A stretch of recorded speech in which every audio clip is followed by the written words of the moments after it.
Salut, c'est Trado. Voilà la vidéo de mise à jour pour l'indice parisien. Alors avant d'oublier, je vous rappelle que ce soir, dans un peu moins de 3 heures, j'aurai le plaisir de vous accueillir pour le traditionnel webinaire mensuel, la conférence en ligne qui est complètement gratuite. Il suffit de vous inscrire en allant dans l'onglet Mes webinaires du blog et je vous parlerai de ce fameux modèle setup du Turtle Soup qui a fonctionné à tous les coups les dernières fois qu'il s'est présenté. Et on en parlera, on en discutera et je vous montrerai comment j'optimise ça avec des conditions, des critères, des filtres maison. Voilà.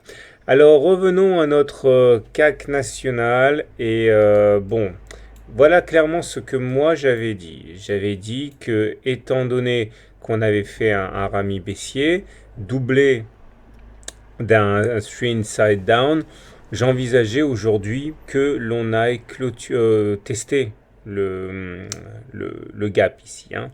Et là, force est de constater qu'on ne l'a pas fait. On ne l'a pas fait parce qu'il y avait des rumeurs insistantes selon lesquelles la Fed ce soir va remettre un rapport encourageant et qui éloignerait les perspectives de hausse des taux en les renvoyant à 2016. Et du coup, eh bien, on n'a pas fait ce que normalement on aurait dû faire. Là, ça doit être une alerte parce que quand les probabilités ne sont pas respectées, c'est soit qu'on n'a pas bien calculé les probabilités, mais ça c'est pas le cas parce que c'est une figure qui est assez connue, soit qu'il y a un événement majeur qui se trame et qui déjoue les probabilités.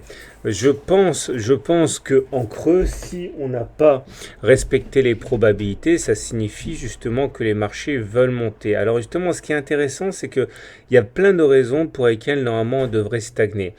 Pour aller tester le gap, pour aller tester la M7, parce que je vous rappelle que lorsque l'on réintègre les Bollinger après en être sorti, généralement on va tester la M7 avant de voir éventuellement à repartir de l'avant. On a également d'autres éléments qui plaident pour une consolidation, le fameux retour à la M20.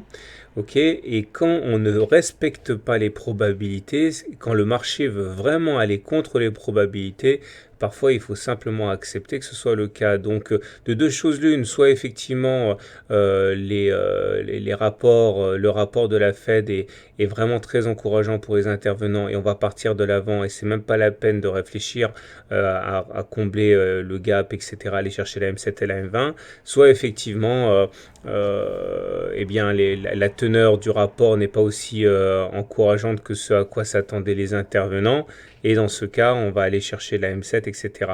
À titre personnel, vu à ce à quoi on assiste ce soir, je crois que les marchés veulent encore monter demain.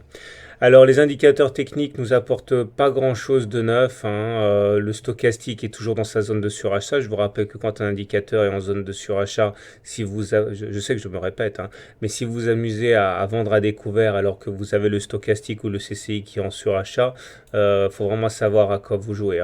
Le MACD est toujours très bien orienté au-dessus de son signal, donc ça c'est aussi. Le momentum est positif, ça veut dire que la pression elle est haussière. Le CCI, j'en ai parlé, est dans sa zone de surachat. Le TRIX, je fais une revue de détail. C'est pas un croisement haussier, c'est une situation qui est haussière. On est au-dessus du signal et supérieur à 0, donc c'est aussi. L'OBV, bon, il donne rien de spécial. Et les volumes sont toujours, mine de rien, assez faibles par rapport à la moyenne de ce à quoi on a pu s'attendre parce que tout simplement, les gros attendent d'y voir un petit peu plus clair par rapport à la décision de la Fed. Et le RSI, rien à signaler non plus.